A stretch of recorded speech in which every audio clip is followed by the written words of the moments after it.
মধ্যপ্রাচ্যের উত্তপ্ত যুদ্ধক্ষেত্রে এতদিন একাই লড়ছিল ইরান। ইসরায়েলি আগ্রাসনের বিরুদ্ধে একের পর এক পাল্টা হামলা চালিয়ে যাচ্ছিল তারা। কিন্তু এবার সেই লড়াইয়ে নতুন মাত্রা যোগ করল পূর্ব এশিয়ার শক্তিধর পারমাণবিক দেশ উত্তর কোরিয়া। বহুদিনের আধার থেকে বেরিয়ে এসে ইরানের পক্ষে এবার সরাসরি অবস্থান নিল পিয়ংইয়ং। শুধু কথায় সীমাবদ্ধ থাকেনি তারা, ইসরায়েলের দিকে ছুড়ে দিয়েছে একাধিক ক্ষেপণাস্ত্র। 19 জুন এই বিস্ময়কর তথ্য প্রকাশ করেছে বার্তা সংস্থা রয়টার্স। পাশাপাশি দক্ষিণ কোরিয়াও নিশ্চিত করেছে উত্তর কোরিয়ার ক্ষেপণাস্ত্র হামলার খবর। রয়টার্স জানিয়েছে পিয়ংইয়ং এর সুমান এলাকা থেকে অন্তত 10টি স্বল্প পাল্লার ব্যালিস্টিক ক্ষেপণাস্ত্র ছোড়া হয়েছে ইসরায়েলের দিকে। যদিও দক্ষিণ কোরিয়া বলছে এই ক্ষেপণাস্ত্রগুলো মূলত পরীক্ষা ছিল, কিন্তু বিশ্বমঞ্চে এর বার্তা সুস্পষ্ট।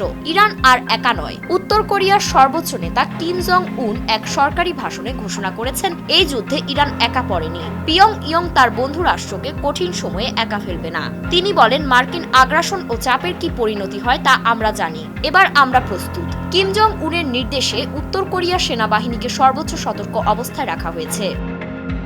উত্তর কোরিয়ার পররাষ্ট্র মন্ত্রণালয় থেকেও এসেছে কড়া বার্তা। তাদের বিবৃতিতে বলা হয়, ইসরায়েল ইরানের সার্বভৌমত্বের চরম লঙ্ঘন করেছে।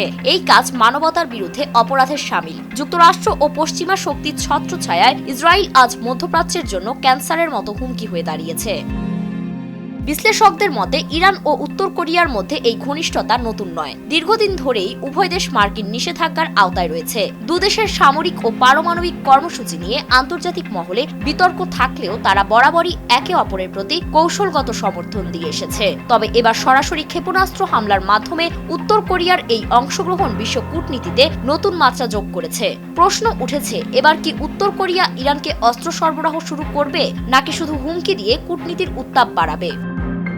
এদিকে এই সংঘাতের জেরে তুরস্কও সক্রিয় হয়েছে। দেশটির প্রতিরক্ষা মন্ত্রণালয়ের একটি সূত্র জানিয়েছে, তুরস্ক ইতোমধ্যেই ইরানের সঙ্গে থাকা 560 কিলোমিটার দীর্ঘ সীমান্তে নজরদারি ও প্রতিরক্ষা ব্যবস্থা জোরদার করেছে। পূর্ব সীমান্তে অতিরিক্ত সেনা মোতায়েনের ঘোষণাও দিয়েছে আঙ্কারা। তুরস্কের প্রেসিডেন্ট রিসেপ তাইয়েপ এরদোয়ান ইসরায়েলের তীব্র সমালোচনা করে বলেছেন, এই সংঘাত শুধু মধ্যপ্রাচ্যের জন্য নয়, সমগ্র মানব জাতির জন্য হুমকি। তাই সব দেশের উচিত এই যুদ্ধ বন্ধের জন্য পদক্ষেপ নেওয়া। তুরস্ক আরও জানিয়েছে, তারা ইরান ও যুক্তরাষ্ট্রের মধ্যে পারমাণবিক আলোচনার মধ্যস্থতার চেষ্টা করবে। বিশ্লেষকদের মতে, ইরান ইসরায়েল সংঘাতের মাত্রা যেভাবে বাড়ছে, তাতে যুদ্ধের আগুনে গোটা মধ্যপ্রাচ্য জড়িয়ে পড়ার আশঙ্কা প্রবল। তার উপর যুক্ত হয়েছে উত্তর কোরিয়ার প্রত্যক্ষ অংশগ্রহণ, যা পরিস্থিতিকে আরও জটিল করে তুলেছে।